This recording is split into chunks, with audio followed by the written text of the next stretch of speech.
Welcome to the Leadership Expose podcast. This podcast is for purpose-driven leaders at diverse levels and organizations around the world who are seeking to scale and transform their leadership, to level up their business, and to create an impact in the lives of people all around them.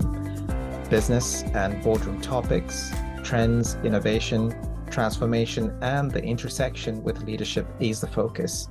We enable success. I'm your host, Stephen Paul.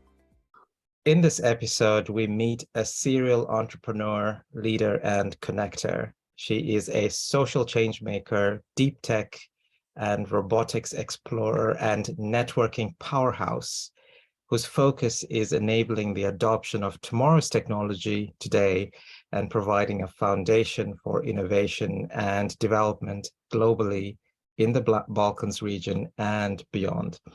We welcome Paulina Chotrova, founder of PSK Group.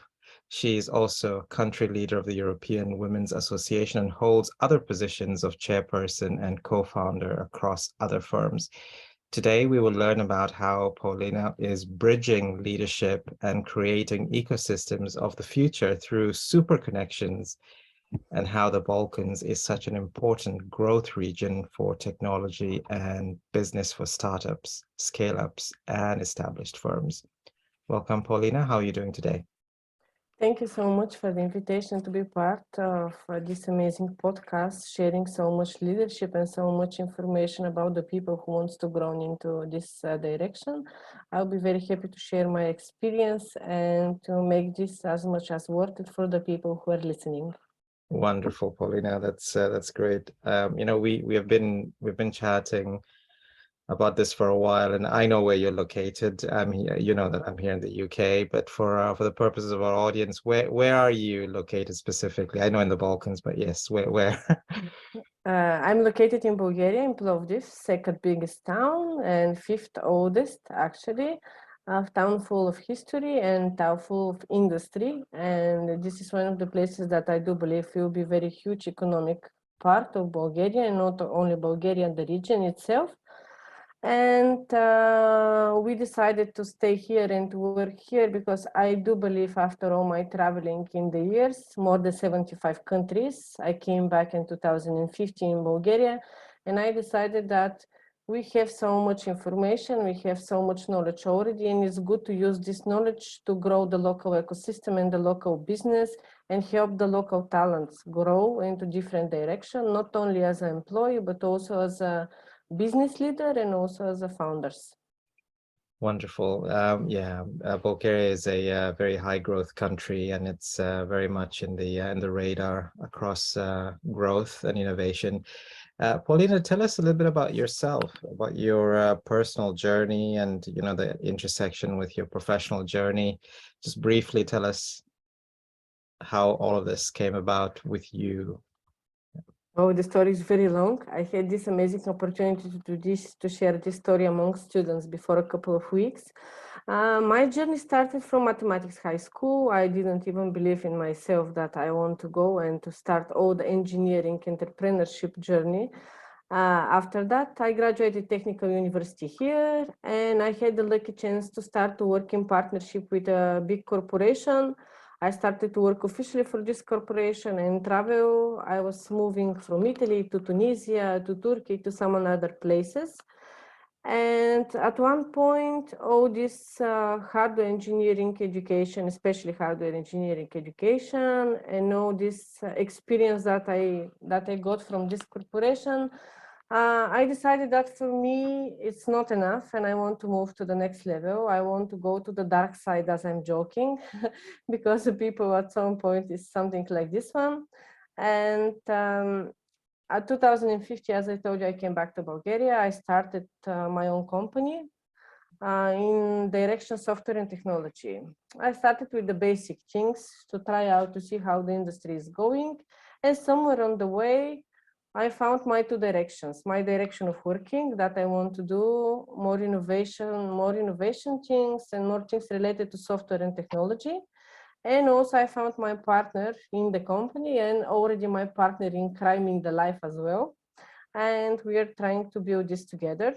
In terms of the business, I do believe that this education helped me a lot to orientate myself how the industry is working.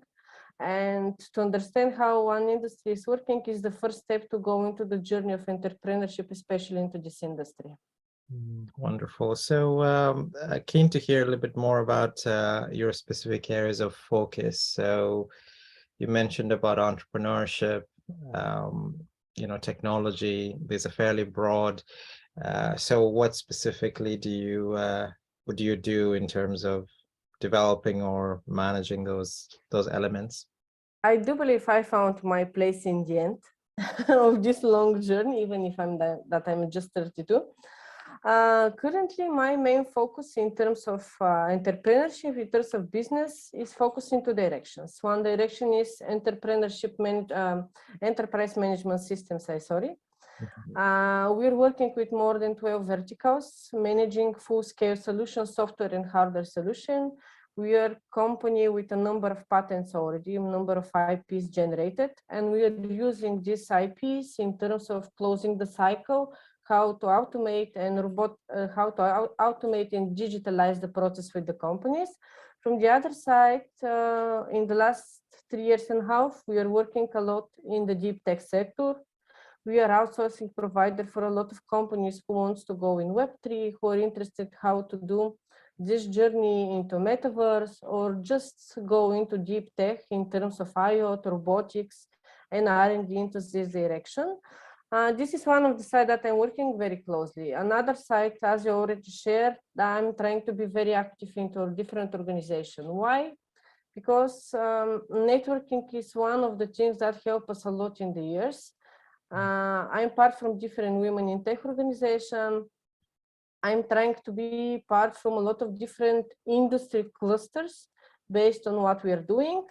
And in the last place, but not least importance, from the last 2 years, I'm developing non-government organization focused on innovation and technology transfer.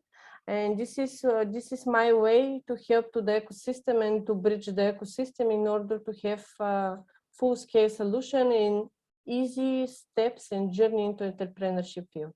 Yeah, and Paulina, you mentioned about different sectors. One of them you mentioned about deep tech.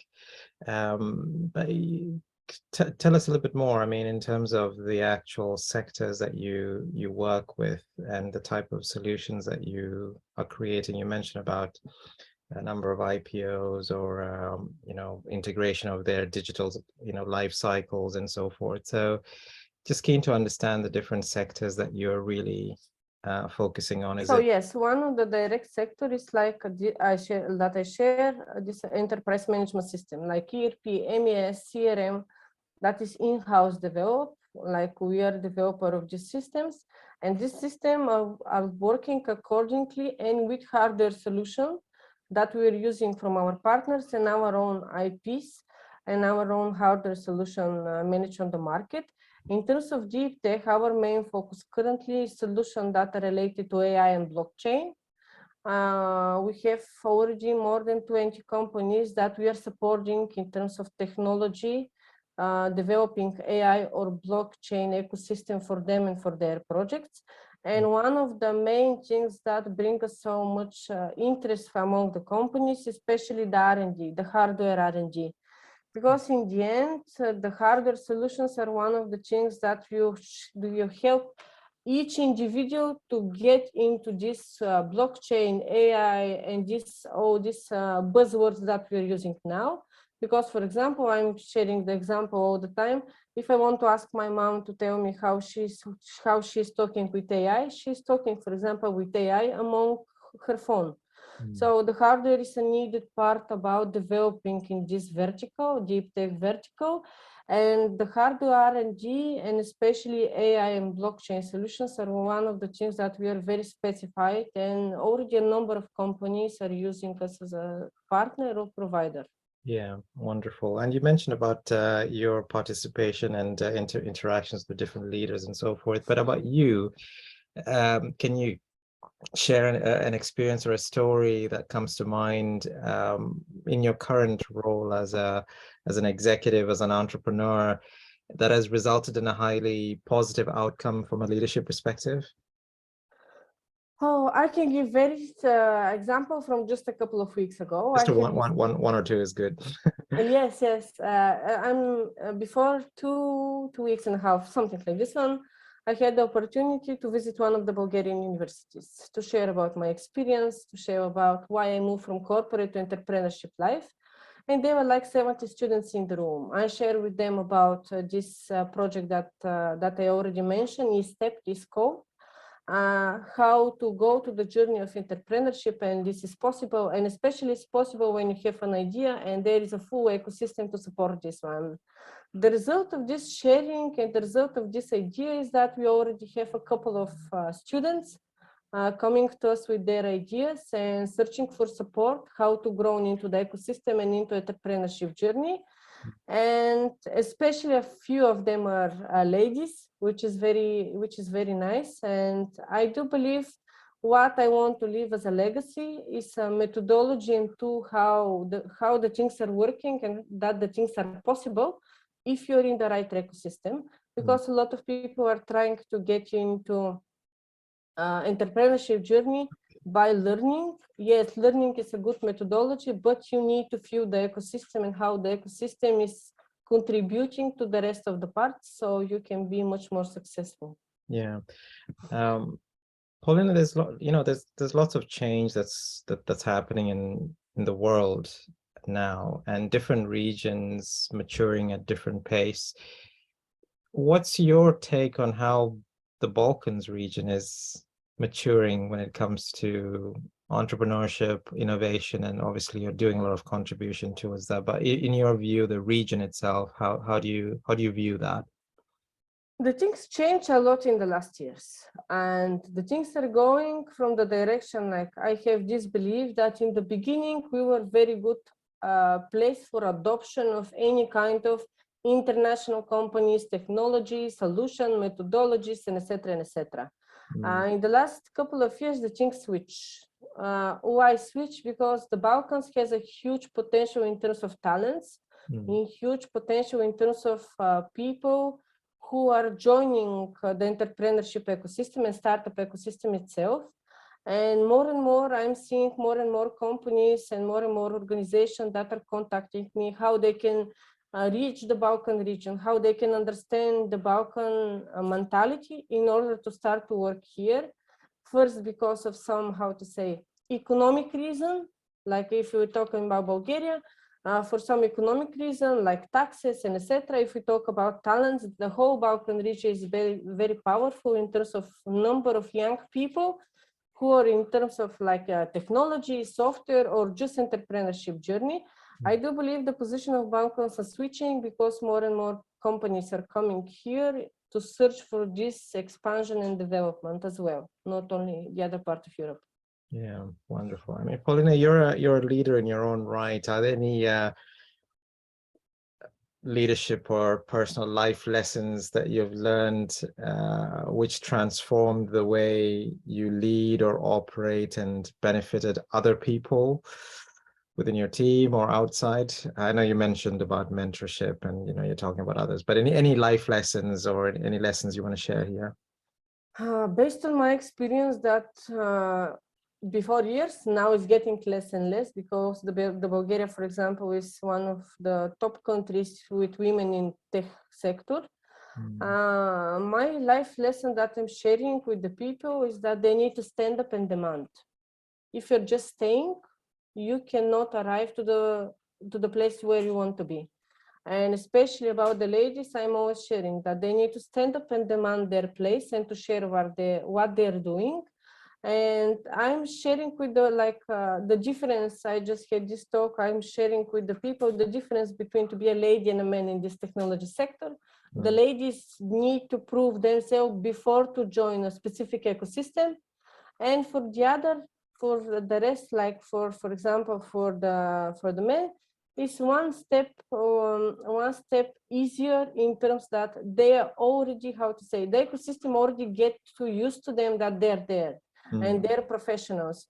So one of the advices that I'm sharing to all the people, that they need to be active, they need to be shareable, because the achievements are not talking about themselves, we are talking about our achievements and we need to share them in terms to grow. Yeah, yeah, wonderful. With all this wisdom that you've got, what are the important topics or trends on your mind that you feel that impact people, your colleagues, businesses, leaders, women, boards? Any important topics aside from the ones that you talked about in terms of entrepreneurship and technology? Anything else that comes to your mind? Oh, actually, there are a lot, but let's. Let's hear them. Okay, yes, of course. One of the important topics that I mention everywhere is related to diversity. A lot of people are sharing, even some of my colleagues, why you need so many women organizations, because we need them, because we need to prove ourselves in order to be part from something bigger. The topic with diversity is very important to be talked. I am following a lot of different other ladies leaders that are sharing their perspective. This is one of the things that people need to talk and to find solution. Another very important topic for me is the social responsibility. The social responsibility among the people. We are not making just business. We are trying to make a change, and this change is related to leave a legacy behind us in terms of ecosystems, in terms of people, in terms of environment. So one of the things that we're working now is also a technology project related to all the sustainability goals for helping the companies and the business and the people to understand what are they and how they can switch and how they can move their life into positive direction for the whole ecosystem. And one of the very important topic for myself that we need to understand, and we need to give a chance to the younger generation to prove themselves. Because what I'm seeing now is that, okay, we want to find our partners, we want to find an employees among the young generations who are bringing these ideas and innovations, but at the same time, we are searching from them 5-10 years. They just graduate from universities and we are searching from them 5-10 years experience, which is impossible. And a lot of young generations and young people who wants to join a specific ecosystem has this limitation in terms of some specific reasons. So we need to be open for the people. It doesn't matter where they are, how old they are, and which country they're coming from. Yeah. So tell us a little bit about yourself, Paulina. What does a day in the life of Paulina look like these days, morning to evening? This is a very difficult question, very hectic question. Except the work. I have this joke, and I'm trying to adopt this mindset into the people that I'm meeting. I have this colorful calendar. I'm measuring everything. Like for every part in my day, I have specific color. I have even part for my daughter. I have to be sure that I will have the qualified time with her. So the days, I try to switch the day into the way in the day to have time for the company. But obviously most of the time it's not happening because of family reason, because of a lot of meetings. But I'm trying to divide this 24 hours qualify, and my day in the days here and there.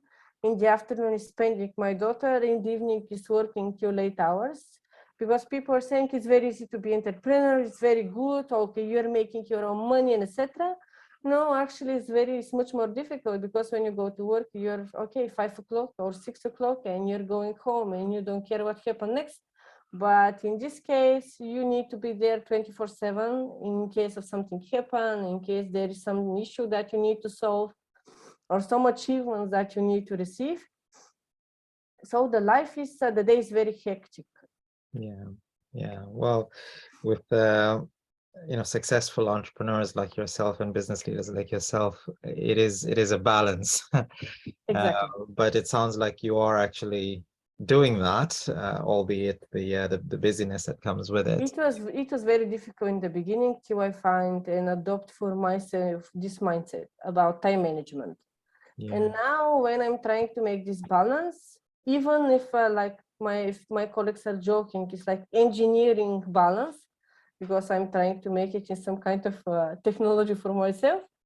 Still, the point is to be workable, and I'm glad that a lot of people are adopting the same methodology for their life. So the things are going. What's your next big business adventure or personal adventure for you?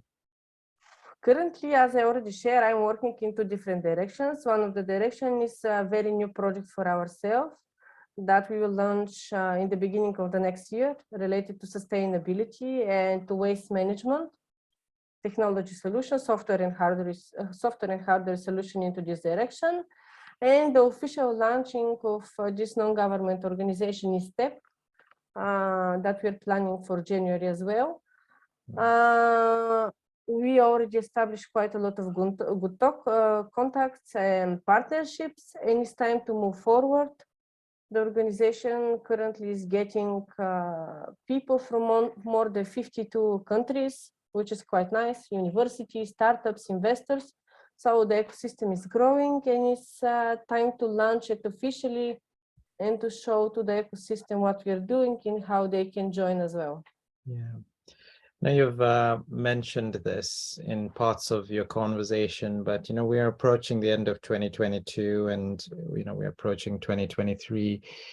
In your mind or in your view, what does success look like in 2023 for you? For me, adoption of all the new things that we did. We focus in 2022 more about the R&D, not only R&D in terms of technology, but R&D for the company and for ourselves. So 2023 it will be the year for us about launching, to launch the ideas, and it will be the year that we want to make this awareness about some specific topics and some specific problems that we see in order to move forward. And especially with those things that are happening in Europe and these dynamics in terms of projects, in terms of opportunities, it is a very good year to start new endeavors. Excellent. Paulina, we're coming to a close. Any closing messages or a challenge to other leaders that you want to share here? Be brave and don't give up. The time that you stop and the time that you share, I cannot anymore, you already lost the battle. You need to follow, even with small steps. You need to move forward into where you want to go.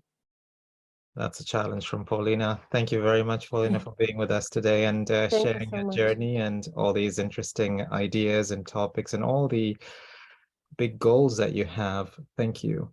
Thank you so much for the opportunity, and I'll be very happy to share and to explore more opportunities. And thank you for this idea about the podcast and for your time. Wonderful, Paulina.